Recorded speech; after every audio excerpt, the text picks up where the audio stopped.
নদিয়ায় শতবর্ষের গাজন উৎসবকে ঘিরে ঐতিহ্যবাহী এক অষ্টক ও বুলান গান আজও যেন জীবন্ত গ্রামীণ সংস্কৃতি বয়ে নিয়ে চলেছে।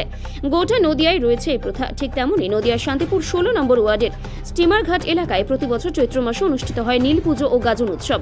আর এই উৎসবকে ঘিরেই বছরের পর বছর ধরে চলে আসছে এক অনন্য সংস্কৃতি ও অষ্টক ও বুলান গান। প্রায় 100 বছরের পুরনো এই ঐতিহ্য আজও সমান উজ্জ্বল স্থানীয়দের হৃদয়ে। গাজন কমিটির সদস্যরা জানিয়েছেন যে অষ্টক ও বুলান গান শুধু গান নয়, এটি ওই এলাকার এক প্রাচীন সাংস্কৃতিক ঐতিহ্য, যা উৎসবের সময় এলাকার ছোট ছোট ছেলেমেয়েরা শিব পার্বতী ও রাধা এবং কৃষ্ণের সেজে আশেপাশের গ্রামগুলোতে অষ্টগান করে থাকেন। বিভিন্ন বাড়িতে গিয়ে তারা পরিবেশন করেন এই অষ্টক গান। এই গান গাওয়ার সময় যে অর্থ সংগ্রহ হয় তা পুরোটাই খরচ হয় গাজন উৎসব ও শিব পুজোর আয়োজনের জন্য। উৎসবের প্রতিটি পর্বে স্থানীয় মানুষদের স্বতঃস্ফূর্ত অংশগ্রহণ থাকে নজর কাড়া। আচ্ছা, আপনারা তো শিবের আরাধনা করছেন। আচ্ছা, এই যে আপনাদের অষ্টক গান, এটার মাহাত্ম্য কি আছে? এর মধ্যে বিশেষত্ব কি আছে? অষ্টক গানের মাহাত্ম্য আমরা বাংলাদেশে আসি যে সময়, সেই সময় আমাদের অষ্টক গান এবং বুলান গান দেশ বিদেশে গায়ে বলে, এইটাই আমাদের হচ্ছে অষ্টক। এটা সুন্দর লাগে, ভালো লাগে, এই জন্য আমরা ধরি। আচ্ছা আচ্ছা, এটা কি নদিয়াতে কি খুব একটা দেখা যায় নাকি আপনারা এটার মধ্যে বেশি? আমাদের নদের মধ্যে আমরাই বেশিটা করি, অন্য নদে আরম্ভ করে ছোটোখাটো আমাদের নাম করা যায়। এখানে দেখা যাচ্ছে যে বিভিন্ন দেবদেবতার যে মূর্তির যে অবতার সেজে সেখানে বিভিন্ন নাচ করা হয়। এটার মধ্যে কি ঐতিহ্য রয়েছে? এইটাতে মানুষের দেখার জন্য সেজে গুজে আমাদের এই গাদনটা যত গাদন আছে, আমাদের এই গাদনটায় আসবেই, আমাদের নাম করা গাদনই হয়ে আছে। এই জন্য আমরা এটা তুলে ধরে এখনো রেখে। এটা কি গ্রাম বাংলার একটা আলাদা ঐতিহ্য? হ্যাঁ, গ্রাম বাংলার আলাদা ঐতিহ্য। কত বছর ধরে হয়ে আসছে এটা? 65 বছর। বাংলাদেশ স্বাধীন হওয়ার পর থেকে আমরা বাপ ঠাকুর দাদারা করে গেছে, আমরা ধরে আছি এটা। এই অষ্টক গানটা কি গোটা এলাকা জুড়ে হয় নাকি? না, এলাকা জুড়ে হয় না, আমাদের এটাই ধরে রেখেছে, এটাই হয়। কি নাম আপনার? আমার নাম ঝন্টু কবি। আপনি সন্ন্যাসী? সন্ন্যাসী। অ্যাকচুয়ালি বিলুপ্তর মতো, আগে দেখা যেত, এখন দেখা যায় না। এই বিষয়ে যদি কিছু বলেন।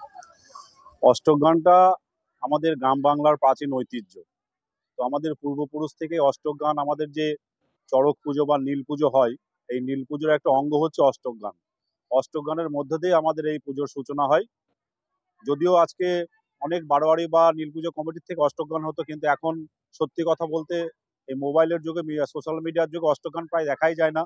তবু আমাদের স্টিমারঘাট নীল পুজো কমিটির পক্ষ থেকে আমাদের যে অষ্টক গান, সেই গ্রাম বাংলার চিরাচরিত আমাদের পূর্বপুরুষদের যে প্রথা, সেটাকে আমরা আজও ধরে রেখেছি এবং আগামী দিনও ধরে রাখার জন্য চেষ্টা করব। বুলান গান আমাদের যারা নীল পুজো কমিটি, আমাদের যারা সন্ন্যাসীরা, তারা বুলান গান করে। তবে আগের থেকে কিছুটা কমে গেছে, কারণ আগেকার যেসব মানুষজন ছিল তারা গ্রাম বাংলার যে প্রাচীন ঐতিহ্য বুলান গানের মধ্য দিয়ে সেগুলো ধরে রাখার চেষ্টা করেছিল, কিন্তু পরবর্তী প্রজন্ম সেখান থেকে কিছুটা খামতি আছে এখন। তবু আমরা চেষ্টা করছি সেটাকে বাঁচিয়ে রাখার জন্য। আমার নাম উদয় মহল্লা, এটা স্টিমারঘাট নীল পুজো কমিটি।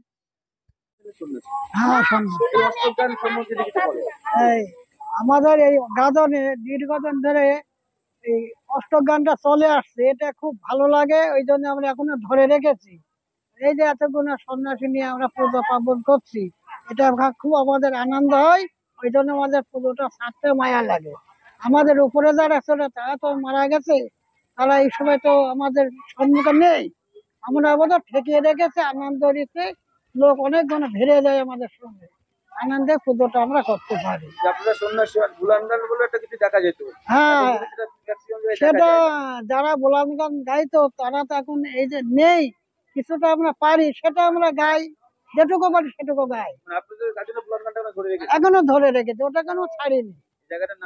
স্টিমারঘাট। আমার নাম ঝন্টু কবিরা, এখন মূল সন্ন্যাসী।